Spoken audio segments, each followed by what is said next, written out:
상식 망가지 사연, 또 다른 사연 한번 확인해 볼까요? 김주현 세무사님. 주식으로 큰 수익을 내는 아들을 보며 주식이나 해볼까 싶었는데 자신이 없었습니다. 그랬더니 아들이 대신 투자를 해준다고 하네요. 작은 아파트를 팔고 4억 원가량 현금이 있었는데요. 그걸 아들에게 줬더니 14개월 만에 5억 원이 되어 돌아왔습니다. 대신 투자해 준 건데 제가 아들에게 준 4억 원이 문제가 될 수 있나요? 아들은 수수료 하나 떼지 않고 10개월 만에 1억 원을 더해 5억 원으로 다시 돌려줬어요. 혹시 아들이 불려준 1억 원 문제가 될 수 있을까요? 오, 이거 완전 아들이 효도한 거 아니에요, 세무사님? 야, 아들이 이런 일들이 근데 종종 있는 것 같아요. 이게 주식이 워낙에 이제 많이 오르다 보니까 주변 친척이나 가족에게 부탁을 해서 자, 이렇게 이제 아버지가 아들에게 4억을 맡기고 거기에서 1억 원을 수익을 받았는데 이거를 다시 되돌려받으면 증여가 될 수 있는지 물었는데 어떤가요, 세무사님?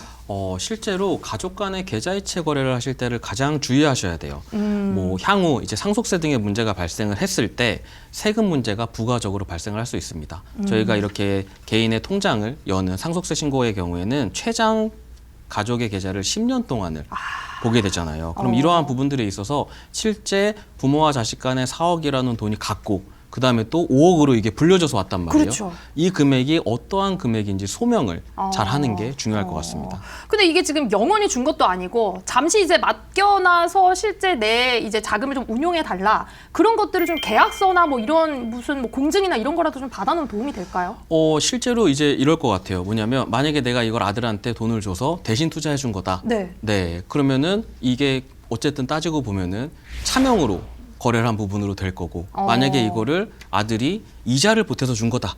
그러면 또 이자에 대한 부분을 또 세금을 매길 거고. 뭔가 복잡해지네요. 네, 이자를 뭐 예를 들면 이 4억 원과 5억 원, 4억 원에서 5억 원으로 가면서 아들이 또 이자는 주지 않았다. 그럼 또 4억 원에 대한 무상증여로 봐서 해당하는 자금에 대한 차입금에 대한 이자 금액에 대한 증여세가 나올 수도 있고요. 아, 그렇구나. 그러면 이제 아버지 돈을 대신 투자해 주면 안 되면 이건 어떤 방법으로 해야 돼요, 세무사님? 네, 이런 경우엔 부모님의 자산을 대신 운용하더라도 꼭 부모님 개인 계좌를 이용하시는 것을 추천합니다. 아, 네, 그렇구나. 자녀의 계좌에서 자산을 운용 후 다시 이제 부모님 계좌로 이전을 하는 경우에는 이 자녀의 계좌에 최초 입금한 시점에 증여한 것으로 한번 추정을 하고 또 부모님 계좌에 다시 이전한 시점에 또 다시 증여한 것으로 보아 과세가 될 위험이 있습니다. 그러니까 증여를 한번 하고 또다시 내가 증여 받은 것처럼 해서 네, 이중으로 맞습니다. 맞을 수 있으니까 그런 경우가 있겠네요. 자, 여러분 부모님을 도와드리고 싶으시면 이렇게 조언을 해드리는 걸로 돈을 받아 오실 거면 그냥 아버지에게 아예 증여를 받아서 내가 하는 걸로 그렇게 가야 될 것 같습니다.